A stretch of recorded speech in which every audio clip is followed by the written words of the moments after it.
a powerful video. I don't know if any of you have ever seen this. When Matt, our producer, showed it to me, it was the first time I had ever seen this video. This video is almost 40 years old. It was made in the late 1970s.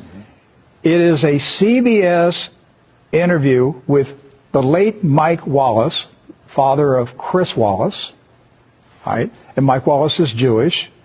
Chris Wallace is Jewish. I'm just setting the record straight. But this was a CBS interview with the Shah of Iran, who was in power at that time.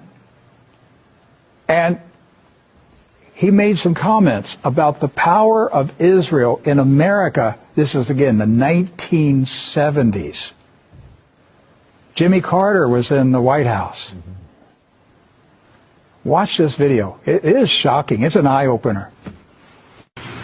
You think the Jewish lobby in the United States is too powerful for the interests of Israel? I think so. Sometimes they are disturbing the interests of Israel because they're pushing around too many people.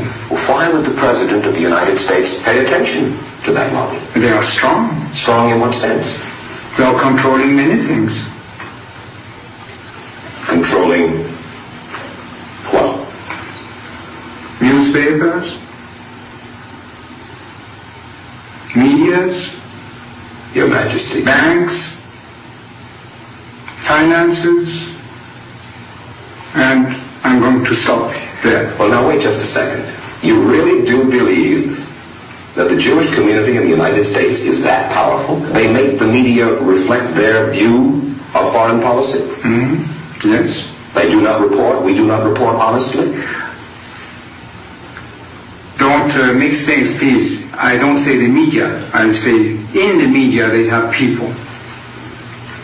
Not the entire media. Some newspapers will only reflect their views, yes. No. The New York Times, for instance, is owned by the Salzburger family, who are Jewish. Are you suggesting that the New York Times is biased in its treatment of the question of Zionism, Israel's existence, the United States' relationship with the Arab world? I will have to put all the articles of the New York Times written on this subject and draw the conclusion. You can put this to the computer and it will answer you. What you're saying is that, yes, you do believe. Well, let's wait for the answer of the computer. Washington Post? The same. The networks? Yes. I must say you are speaking with your characteristic candor. The Shah of Iran, 1976. Did you notice how nervous he was? On CBS News, he was nervous because of what he was saying. What happened to the Shah of Iran? 1979, he was removed. The revolution. What happens when you challenge the regime? They have a revolution. That's what we've been talking about. You go up against the system, you have a revolution. So Iran had a revolution.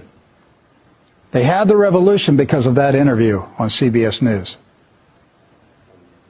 They made a decision. He's got to go. He challenged us. He dared to out us. I'm going to tell you what's going on right now. Now, I'm directing this to YouTube because my staff just notified me while that video was playing that YouTube is suppressing our feed right now. We've been dealing with problems with YouTube recently, and they're shadow banning us right now.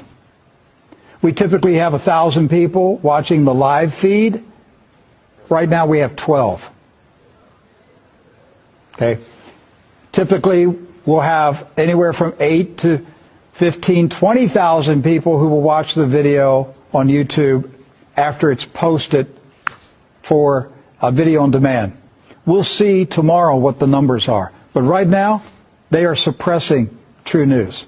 Who owns YouTube? Do your homework. Find out who owns YouTube.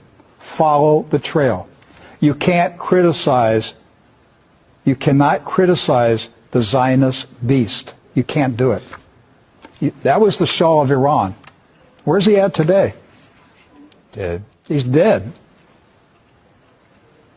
And he lost power in less than 3 years after that interview. Yes. And now they're shutting down free speech in America. Soon they will control artificial intelligence. Isn't it interesting that the Shah of Iran told Mike Wallace in 1976, put it in the computer?